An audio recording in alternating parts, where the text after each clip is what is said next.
आज हम समझने वाले हैं रीजनिंग। ठीक है, रीजनिंग में एक चैप्टर है मेरे भाई जिसका नाम है क्लासिफिकेशन। ठीक है मेरे दोस्त, जिसका क्या नाम है मेरे भाई? क्लासिफिकेशन। ठीक है, क्लासिफिकेशन। पहले हम इसको कंसेप्ट को समझेंगे ना, इसमें कैसे कैसे क्वेश्चन पूछा जाता है। क्लासिफिकेशन, ठीक है। क्लासिफिकेशन, क्लासिफिकेशन का मतलब होता है मेरे भाई वर्गीकरण। क्या होता है? वर्गीकरण। क्या होता है? बांटना होता है। वर्गीकरण का मतलब होता है मेरे दोस्त बांटना होता है। क्या होता है? वर्गीकरण।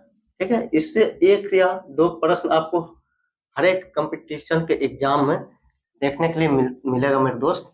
हर एक एग्जाम में, चाहे अभी ग्रुप डी के एग्जाम चल रही है, आने वाली है ना, होने वाली है एग्जाम, उसमें भी आपको देखने के लिए मिलेगा ना। हर एक कंपटीशन के रेलवे के एग्जाम में और हर एक कंपटीशन के एग्जाम में देखने के लिए मिलेगा।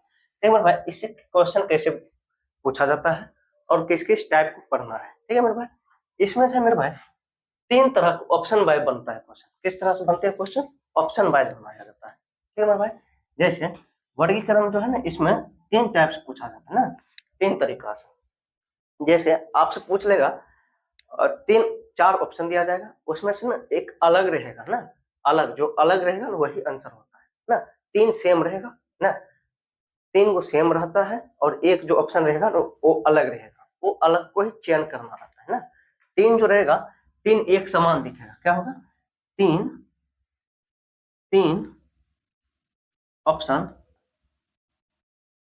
ऑप्शन जो होगा मेरे भाई ना, तीन ऑप्शन जो होगा वो एक समान दिखेगा। क्या होगा? एक समान दिखेगा। तो मेरे बात को, मेरे बातों पर ध्यान दीजिएगा मेरे भाई, एक समान दिखेगा। ठीक है, दिखेगा। समझे बात को? लेकिन लेकिन इसी में, लेकिन लेकिन इसी में ना, इसी में एक ऑप्शन ऐसा रहेगा जो अलग दिखेगा। एक ऑप्शन ऐसा रहेगा इसी में, एक ऑप्शन असंगत दिखेगा, यानी अलग तरीका से दिखेगा ना। असंगत बोल सकते हैं या अलग दिखेगा ना, असंगत दिखेगा ना, संगत दिखेगा, असंगत दिखता है। जो असंगत दिखता है मेरे भाई वही इसका आंसर हो जाता है। ठीक है, और इसमें आपको कैसे कैसे क्वेश्चन पूछे जाते हैं, एक बाय ऑप्शन बनता है। कैसे बनता है मेरे भाई? एक क्वेश्चन अभी मैं कुछ समझा, सिर्फ बतला रहा हूँ कि कैसे कैसे इस चैप्टर से क्वेश्चन पूछे जाते हैं, ये वर्गीकरण से ना, क्लासिफिकेशन। समझ रहे? इस चैप्टर से कैसे कैसे प्रश्न पूछे जाते हैं, मैं सिर्फ ये ही समझा रहा हूँ। देखिए मेरे दोस्त, इसमें जो है ना, इसमें आपको बाय ऑप्शन रूल काम करता है। क्या करता है? By option rule. समझ रहे हैं? By option rule. By option rule जो है ना, मतलब कि ऑप्शन से बनाइएगा क्वेश्चन को ना। चार ऑप्शन दिया जाएगा ना, ए बी सी डी करके ना, उसमें से ना तीन वो एक समान दिखेगा। जो एक समान दिखेगा मेरे भाई उसको टिक नहीं करना है। जो असंगत दिखेगा और रिलेशन ढूंढना है ना, असंगत दिखेगा लेकिन रिलेशन ढूंढना है, उस तरह से बनाया जाता है। समझ रहे बात को? बाय ऑप्शन रूल से बनता है। ठीक है, समझ रहे? इतना इतना बात समझे कि नहीं समझे? समझे है तो कमेंट बॉक्स में हाँ करेंगे। ठीक है मेरे भाई, देखें इसमें कैसे कैसे टाइप्स पूछा जाता है ना, नंबर ऑफ टाइप ना, टाइप्स ऑफ नंबर क्वेश्चन ना, किस किस टाइप्स क्वेश्चन पूछा जाता है ना, टाइप, टाइप्स ऑफ क्वेश्चन, यानी कि इसमें प्रश्न जो होगा ना मेरे भाई, प्रश्न किस किस तरीके से पूछा जाता है, ये मैं आपको समझा रहा हूँ ना। कैसे कैसे पूछा जाता है ना, कैसे कैसे पूछा जाएगा। ठीक है, देखिए इसमें जो है ना, प्रश्न जो पूछा जाता है मेरे भाई, इसमें प्रश्न पूछा जाता है, एक होता है, एक होता है एक होता है मेरे भाई, एक होता है नंबर सीरीज से, सॉरी नंबर,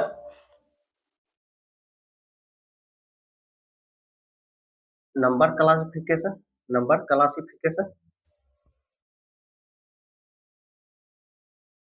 क्लासिफिकेशन ना।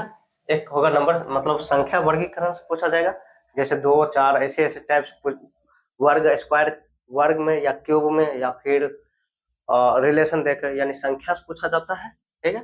और एक जो पूछा जाता है मेरे भाई, एक जो पूछा जाएगा आपको, एक जो पूछा जाता है मेरे भाई, लेटर क्लासिफिकेशन। क्या पूछा जाता है भाई? लेटर।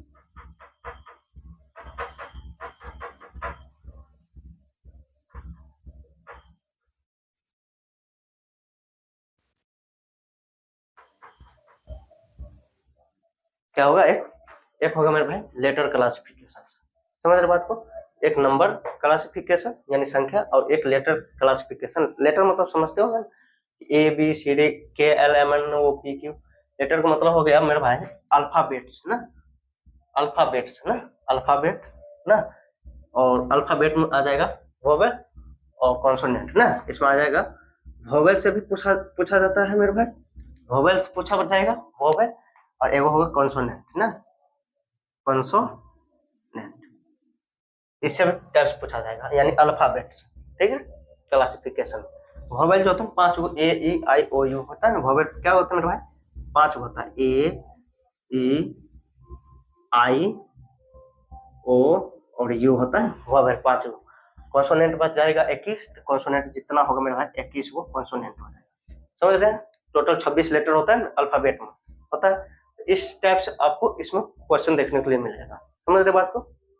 कोई रिलेशन दे देगा ना, कभी कभी स्टेट, स्टेट से भी पूछा जाता है यानी डिस्ट्रिक्ट, डिस्ट्रिक्ट दे देगा, या फिर कोई देश दे देगा, इससे भी रिलेटेड क्वेश्चन पूछा जाता है ना। कंट्री रिलेटेड ना, मैं लिख भी देता हूँ, 3 नंबर में आएगा मेरे भाई। एक आ जाएगा कंट्री रिलेटेड, कंट्री रिलेटेड ना, कंट्री रिलेटेड कॉमा ना। उसके बाद आ जाएगा मेरे भाई state, state, state related, state related, ठीक है। इस टाइप से क्वेश्चन में कंट्री मतलब हो गया देश, देश से रिलेशन। उसके बाद क्या होगा? राज्य, राज्य से भी रिलेशन पूछा जाता है ना। इसी में आ जाता है कैलेंडर से भी रिलेटेड क्वेश्चन पूछा जाता है ना। जैसे कौन मंथ में क्या वो दिन है ना, जनवरी फरवरी, ऐसे भी देखकर पूछ लिया जाता है। समझ रहे बात को? ये सबसे क्वेश्चन पूछा जाता है। समझ रहे? इसका आप एक स्क्रीनशॉट लेंगे ना। लेटर क्लासिफिकेशन से कैसे कैसे क्वेश्चन पूछा जाता है यानी अल्फाबेट, ठीक है। अल्फाबेट समझते हैं? A B C D E F जो होता है, ए से लेकर जेड तक लिखा जाता है टोटल नंबर, उसी को कहते हैं अल्फाबेट, ठीक है। और उसमें से होता है एक अल्फाबेट को 2 भाग बांटेगा, तो जैसे एक कॉन्सोनेंट बटेगा ना, एक होगा कॉन्सोनेंट और एक होगा वोवेल, ठीक है ना। वोवेल से भी रिलेटेड क्वेश्चन पूछा जाता है और कॉन्सोनेंट से भी रिलेटेड क्वेश्चन पूछा जाता है। इसमें ऐसे दिया दिया जाएगा आपको, 3 सेम ऑप्शन रहेगा लेकिन एक अलग रहेगा, जो अलग दिखेगा वही आंसर होगा, लेकिन आपको चेक करना पड़ेगा। समझ रहे बात को? और हर एक वोवेल लेटर का ना आपको कोड वर्ड याद होना चाहिए। समझ रहे बात को? चलिए, जैसे जैसे देखें, कहता है जे के एल, ये ऑप्शन में इसमें से कौन अलग है ना, इसमें से कौन अलग है ना, असंगत है, असंगत को छाटिए। जे का कोड कितना होता है मेरे भाई? जे का 10 होता है ना, जियो 10। के का 11 होता है ना। एल कितना हो जाएगा मेरे भाई? 12 हो जाएगा। एक एक का बढ़ रहा है, एक एक बढ़ रहा है। टी का क्या होगा? टी 20 होगा, यू 21 होगा, भी 22 होगा मेरे भाई। एक एक यहाँ पर भी बढ़ रहा है।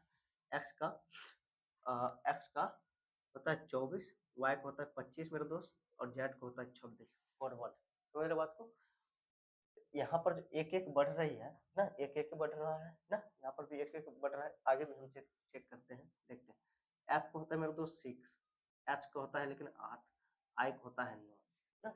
यहाँ क्या है? ये तो 3 ऑप्शन तो सेम फॉलो किया है ना, 3 ऑप्शन क्या किया है? सेम फॉलो किया है। 10 11 12 ना, जे के एल ना, टी यू भी ना, एक्स वाई जेड, ये सेम फॉलो किया है। लेकिन ऑप्शन डी क्या है? सेम फॉलो नहीं किया। एफ बाद एच आ गया है ना, जो ऑप्शन क्या है? रॉन्ग है ना। इसी यही असंगत है। आंसर क्या होना चाहिए हमारा? डी ऑप्शन होना चाहिए। ठीक है? ठीक इसी तरह से इसको भी आप चेक कर सकते हैं कोड वर्ड से ना। सी देखिए, सी का कोड कितना होता है मेरे भाई? समझने पर आप लोग ध्यान दीजिएगा। देखिए, सी का कोड 3 होता है ना, जी का 7 होता है ना, एन का 14 होगा और एक्स का क्या होगा? 24 होगा, होता है ना। चलिए, इसका भी हम देखते हैं। आई का 9 होगा मेरे भाई, एम का 13 होगा, डी का 20 होगा और डी का, चलिए डी को आप 30 भी लिख सकते हैं। समझ लो बात, 30 को डी भी, 30 को डी लिखा जा सकता है ना। 26 यानी जेड होता है, जेड के बाद पढ़िए, जेड के बाद ए बी सी डी ना, 4 ना, इस तरह से आप 30 लिख सकते हैं। चलिए इसको जे का 10, जे का 10 होगा, एन का 14 होगा मेरे भाई, यू का 21 होगा मेरे दोस्त, ए का क्या होगा, ये ई का 5 हो जाएगा ना, तो ई का 5 हो जाएगा, चलिए 5 हो जाएगा। ओ का 15 होता है मेरे भाई, आर का 18 होता है, इतना बात पता है ना। और क्या, वाई का 25 होता है मेरे दोस्त, और जे का क्या होगा, 10 होगा ना, जे का क्या होगा, 10 होगा। अब ध्यान से देखिएगा, ध्यान से अगर आप देखिएगा इसमें क्या क्या गैप है ना, इसमें कितना कितना का गैप है, ये देखिए ना, कितना कितना गैप है। यहाँ पर 4 का गैप है मेरे भाई, और यहाँ पर कितना गैप है, 10 का गैप है ना। फिर यहाँ पर देखिए 4 का गैप है, 9 4 13 ना, और यहाँ पर 20 10 30 का गैप है, यानी कि यहाँ पर भी क्या कितना गैप है, 10 का गैप है। समझ रहे बात को। चलिए यहाँ पर कितना गैप है मेरे भाई, यहाँ पर भी 4 का गैप है, 10 में 4 जोड़ेगा तो 14 हो जाएगा ना। और ये जो है ना, ये को आप 5 लिख लीजिए ना, या फिर इसमें है ना, ए का जेड होता है ना, जेड के बाद ए बी सी डी ई, यानी जेड में जेड 26 होता है, और 26 में आप 5 जोड़ दीजिए, कितना कितना लिख सकते हैं इसको, 31 भी लिख सकते हैं। यहाँ पर भी क्या है, यहाँ पर भी 10 का गैप है मेरे भाई ना, एक जगह पर 31 भी लिखा जा सकता है ना। चलिए अब यहाँ देखिए, यहाँ पर लेकिन 15 के बाद कितना गैप है, 3 का गैप है, 15 3 18, और यहाँ कितना है, यहाँ पर -10 -15 का गैप हो गया है ना, -15 गैप हो गया। कौन ऑप्शन छटना चाहिए, ऑप्शन डी छटना, क्यों, क्योंकि सम में है ये गैप है, सेम सेम जा रहा है ना। सम गैप कितना जा रहा है, इसमें 4 का गैप, यहाँ पर भी देखिए 9 4 13, यहाँ पर भी, और यहाँ पर भी देखिए 4 का ही गैप, लेकिन यहाँ पर कितना गैप है, यहाँ पर 15 और 3 18, यानी 3 का ही गैप है। समझ रहे बात को ना, 3 का ही यहाँ पर गैप है, तो ये ऑप्शन कौन होगा, डी। डी ऑप्शन अलग है ना, 3 तो सेम है मेरे भाई, इसलिए डी कटना चाहिए, डी ऑप्शन रॉन्ग है। समझ रहे बात को। इसी तरह अब इसमें भी ये है, वोवेल से रिलेटेड क्वेश्चन है ना, वोवेल से रिलेटेड क्वेश्चन है। वोवेल और कॉन्सोनेंट जो है एक ही साथ समझ लीजिए। वोवेल से रिलेटेड, वोवेल मैंने आपको बतलाया था 5 होता है, ए ई आई ओ यू ना, 5 होता है वोवेल। समझ रहे बात को। चलिए हम आपको बतलाते हैं, समझाते हैं, ठीक है। इसमें से कौन अलग है ना, इसमें से तो सम वोवेल दे रखा है, देखिए ए भी, इसमें भी वोवेल है, ऑप्शन बी में भी, सी में भी वोवेल है, और डी में भी वोवेल है ना, और ए में भी वोवेल है ना, ऑप्शन ए कर लीजिएगा, ए में भी वोवेल है। समझ रहे बात को। लेकिन आप गौर करिएगा, ये दोनों क्या है, वोवेल है कि नहीं मेरे भाई, ये भी वोवेल है, और ये भी यहाँ पर वोवेल है, हो गया ना, वोवेल है। फिर यहाँ पर भी ये क्या है,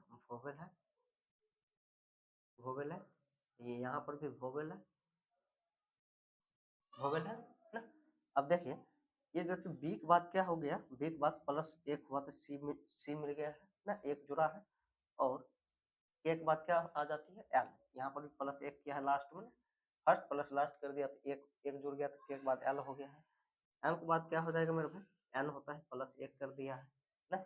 एक्स के बाद अगर वाई रहता तब तो ऑप्शन सेम मिल जाता ना, एक्स के बाद वाई नहीं है, एक्स के बाद यहाँ क्या है मेरा भाई, जेड है, यानी यहाँ पर 2 जोड़ा गया है, कितना जोड़ा गया है, 2 रुपया जोड़ा गया है, इसलिए कौन ऑप्शन कटना चाहिए, ऑप्शन जी इसका करेक्ट आंसर होगा। ठीक है मेरे भाई, उम्मीद कर रहे हैं आप लोग इसे समझोगे तो आप लोग वीडियो को लाइक करेंगे और शेयर भी करेंगे मेरे भाई दोस्तों में। मिलते हैं नेक्स्ट क्लास में, इसी तरह से आगे हम समझेंगे क्या स्क्वायर से रिलेटेड, क्यूब से रिलेटेड ना, यानी संख्या वाला जो होगा, संख्या नंबर ना, संख्या वाला जो होगा ना, नंबर क्लासिफिकेशन कैसे क्वेश्चन पूछे जाते हैं, उसको हम प्रैक्टिस करेंगे। तब तक के लिए जय हिंद, जय भारत।